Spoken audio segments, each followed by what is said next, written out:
Black Coach is one of the only chariots in the game not to receive a direct mass buff, although obviously it still benefits from the knockdown changes, as do Vampire counts on the whole. As a melee-only faction with great monsters and cavalry, they definitely benefit from that change, even if Crypt Horrors did get a direct nerf. Also getting a direct nerf in the removal of magic attacks is Grave Guards and Black Knights as well. It didn't really make sense why they had it in the first place, especially since you can just get it from the Balefire Corpse Cart if you really need it. But what does still have magic attacks, obviously, is this Banshee. Today, Koops is taking his vampire counts into the Vampire Coast, so he gets some nice rotting flesh rubbing against each other.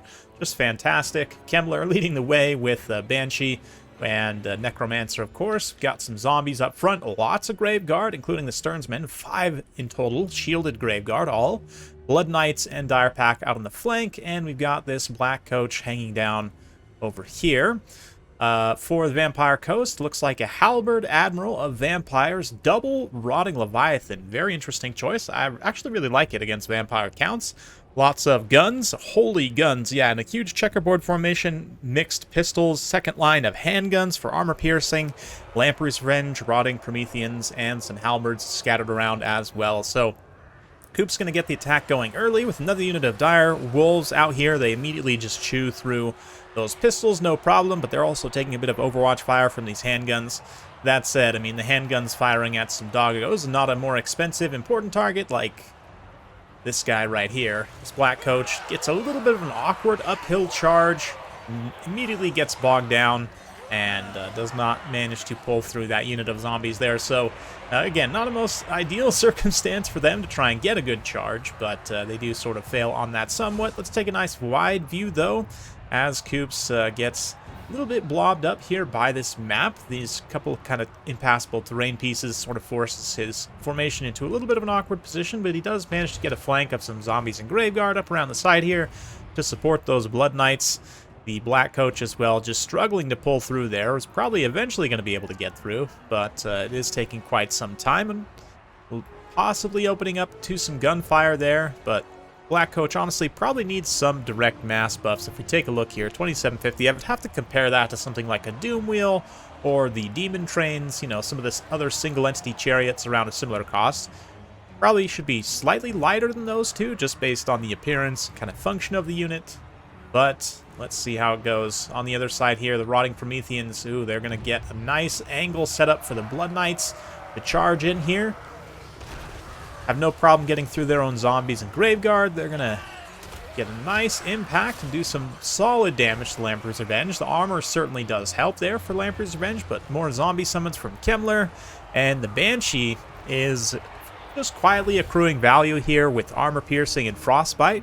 Just going to be able to tie down, and the Rotting Leviathan, because of the way the splash attacks works, she's such a small target that it'll be spreading its damage kind of between her and the Graveguard supporting her, so makes the Banshees very cost effective and surprisingly powerful in a situation like that, especially since the Vampire Coast didn't bring any form of magic damage whatsoever, right? They don't have Spirit Leech. They don't have a Spiteful Shot for magic damage on, you know, attacks. Nothing really to directly punish the Banshee. Unfortunately, though, the Black Coach is getting heavily punished here. It's just been bogged down by heavy zombies. And the hordes of zombies, shot a bit, just not having the greatest time. It's going to try and recover some HP here, but the Fleet Admiral is also chasing it, which tactically is going to pull the Admiral pretty far out of position, possibly to the benefit of Koops here, if he can dive in with the Banshee, maybe get Krell here, who is summoned over there, although I think Krell's time's been better spent fighting the crabs. Let's take a look. Looks like he's almost done here, if I can pull up his unit card and take a look at the value there. Come on, Krell. There we go. Yeah, it's almost 400 value. It's definitely worth the summon in and of itself, like 550 there. Each swing he's getting is getting him quite a bit of extra value, but he's pretty close to the unbinding being phased out, so let's see. The Banshee has been chasing the Fleet Admiral and just kind of blinking him down. Again, not a lot of DPS, but over time the Banshees can get very good value if left alone. Blood Knights also have been taking a beating here, taking quite a bit of Overwatch fire from the handguns. That armor-piercing damage of the zombies is quite nasty. But Graveguard should be able to sustain. They get a little bit of Invocation of the Heck there, quickly approaching their healing cap, which just shows the resources Koops has been putting in to keep them alive, but just ping-ponging around between these different zombie pirate mobs. Koops' build was pretty tall and not very wide, so he's been having a hard time shutting down all of these handguns and pistol mobs and whatnot, but of course, the superior summons of the vampire counts, they're cheaper, and just higher volume of zombie summons, right, has allowed him to, keep up the pressure, even if at a relatively slow pace. But anyway, if we take a look back over at this heroic fight here, the Crab formed up with Fleet Admiral, the Necromancer. Krell's long gone, but the Necromancer is also here, kind of contributing to the single entity fight. He also has the Bound Raised Dead, which he's obviously used already. But again, just distracting these unit models so they're not necessarily attacking the Banshee directly.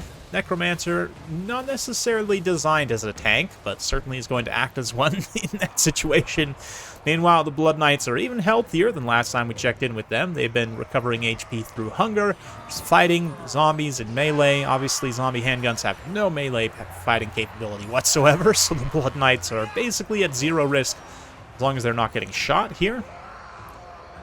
And their sustained assault in the backline has helped kind of stabilize things. Looking a little bit dicey there for Koops for a second, but all of a sudden a lot of the Vampire Coast units kind of start to pop, and the loss of leadership here is substantial. The Fleet Captain is still alive. Took a little bit of miscast damage there, but I mean, even look at this. 1v1, the Banshee is just not taking damage at all from the Crab here. If we take a look, she's got 45 melee defense, which is actually pretty good. You saw how little that hit did there. I mean, she is taking hits, right? But it's really not doing much damage at all. And, only 53 attack versus 45 defense is really not a great chance to hit in the first place for the Crab. So the Banshee is just doing the, work of the dark, I don't know, Nagash, I guess, in this case. Just doing the work of Nagash out here. Is it Nagash when it's undead fighting undead? I don't know. Doing Kemmler's bidding, probably. Let's just safely say that. Kemmler himself, just riding around, doing various things. He does have the Chaos Tomb Blade, I would imagine. Yep, so if he were to dive in melee here with his stuff, he could regenerate them, but excuse me. Chaos Tomb Blade's getting to my throat here, but the zombies, obviously summoned, don't really need much healing, but Blood Knights are just about out of HP. Pretty close to their healing cap, but taking a little bit of Overwatch fire, even from the pistols. And, what little incidental damage they have been taking over time is finally going to wear them out. But it's looking pretty good for Koops otherwise. Banshees are still, the Banshee one, single Banshee, is still just absolutely glued to the Leviathan. So we might need to fast forward through this late game grind if it turns into, crabs rubbing against rotting flesh. But in fact, let's get straight to that. With the Blood Knights being gone, and it's just, zombies fighting zombies right now. Of course, Kemmler finishes off that handgun mob over there, and then we're back to undead grinding. And in this situation, we'll just kind of keep the Banshee in view, because really, she's going to be the one to carry this situation if she can. Now, it does require her to have support. If she gets to the point where she has no zombies for support, and she's soloed out like 3v1 or 3v2 with Kemmler, and obviously she's going to get taken down. But here, as long as the zombies can survive, and due to the crumbling mechanic, not really conferring much damage onto these high HP infantry units like the zombies and Graveguard, they can continue supporting for this entire duration of this fight, more or less. Especially Koops very wisely kind of held the Graveguards back there. It didn't overblob everything at the same time. It allows them to restore some vigor, and because they're so healthy, they can come in now with their high defense and just really anchor that fight down. Rocket Roo, his opponent, going to throw in the towel there very wisely and spare us the rest of that undead grind. But yeah, I have to say, that was an incredibly impressive performance by the Banshee, considering how cheap she is with just Slippery. I mean, it's maybe less than 1,000 gold. It's just insane value, and really something to consider in a lot of melee matchups. As long as you don't have to fight stuff with magic damage, she is going to be very tough to kill for your opponent. Likewise, the Graveguard supporting that infantry grind. I mean, that high armor, high stats, it's just going to be able to punish whatever Vampire Coast throws at them in melee for the most part. Blood Knights also managed to pay for themselves.